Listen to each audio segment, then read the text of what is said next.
Sri Lanka will call Platinum 1 a landmark. Only 70 will call it home. Because the address and where you live matters. Platinum 1, the finest address in Colombo.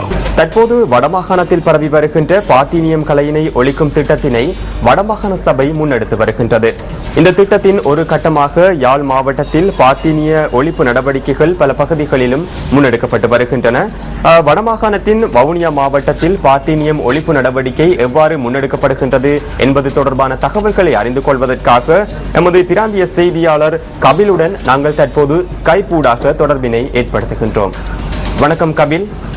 வணக்கம்.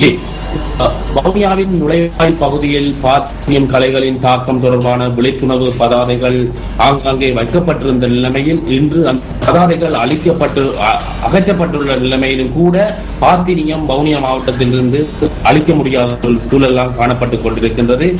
அதிகரித்துள்ள இந்த பாத்தீனியம் கலையை கட்டுப்படுத்த பொருத்தமான அல்லது ஏற்புடைய நடவடிக்கைகள் எதுவும் எவ்வித அமைப்புகளாலும் மேற்கொள்ளப்படவில்லை என்பதே யதார்த்தமான உண்மை. விவசாய பிரதேசமான வவுனியா மாவட்டத்திலே விவசாய நிலங்கள், நீர்நிலைகள் மற்றும் பொது இடங்களில் அதிகமாக காணப்படுகின்ற இந்த பாத்தீனியம் கலை காணப்படுவதற்கு காரணம் விவசாயிகள் இதர்களுக்கு லோன் கொடுத்து வருகிறார்கள். குறிப்பாக இந்த பாத்தீனியம் கலை ஒரு மரத்திலிருந்து 5000க்கு மேற்பட்ட மரங்கள் மீண்டும் உருவாகுவதன் காரணமாக இதனை அழிக்க முடியாத சூழலுக்குள் இந்த விவசாயிகள் தள்ளப்பட்டிருக்கின்றார்கள். அண்மையில் வடமாகாண சபையினால் விவசாய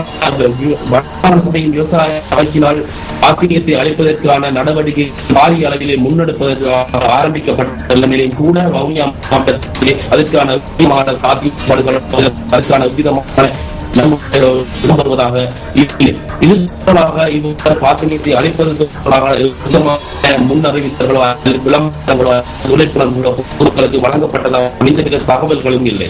ஆகவே இது தொடர்பாக மக்கள் தாமாக முன்வந்து இதனை செயல்படுத்துவதற்கான நடவடிக்கைகள் முன்னெடுக்கக்கூடிய நிலைமை காணப்பட்டாலும் கூட இதனை அழிப்பதற்காக ரீதியாகவோ அல்லது அமைச்சுக்கள் ரீதியாகவோ நடவடிக்கைகள் எடுப்பதற்கான எவ்வித நடவடிக்கைகள் காணப்படவில்லை என்பதை வவுனியா மாவட்ட மக்களுடைய இறுக்கமாகவும் ஆதங்கமாக இருப்பதை சுட்டிக்காட்ட விரும்புகிறேன்.